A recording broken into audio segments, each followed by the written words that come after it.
Ayan na siya guys. Ayan. Naanohan naman siya ng araw dito sa may bintana. Yung parang sinag lang ng dito sa may glass, sa may salamin ng bintana. So, eto na siya guys. So, yung mga bulaklak niya. Ayan, may bulaklak dito. Ayan o. Ayan, may bulaklak na siya dyan. Tapos, ayan pa. Bulaklak na rin.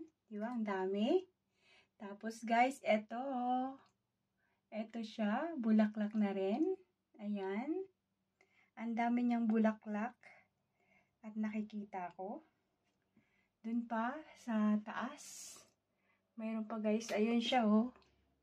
Namulaklak din yun siya. Ayun oh. Yung bilog na yan. Yan bulaklak din yan siya guys. So ang dami ng bulaklak ng aking cherry tomato.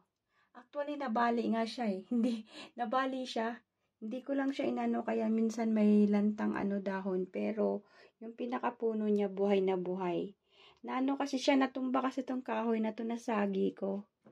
Nasagi ko tong kahoy na to na pinagtukuran ko para ma-save siya. So, yan lang. So, ang dami na talaga niyang bulaklak.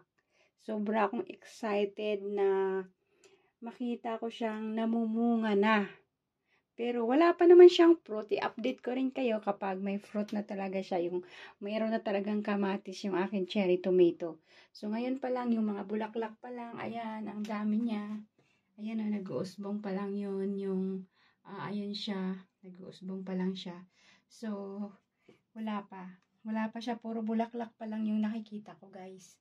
So, i-update ko kayo kapag meron na talaga siyang prutas. So, at least ngayon guys, nakita ko na namulaklak na siya. Sobrang happy na ako dahil may bulaklak ng aking cherry tomato. Ayan, sobrang saya-saya ko talaga kasi ito yung, ang tagal ko ginalagaan. 4 na buwan, tapos yan lang siya.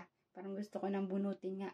Sabi ko sa inyo, sa una ko pala pero ngayon, nakikita ko na siya tuwing, ayan, nandito ako sa CR ko, natatanaw ko siya, at ayan nga yung bulaklak niya, at dumadami. So, wala naman siyang abono.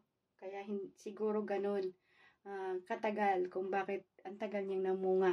So, ayan na nga guys.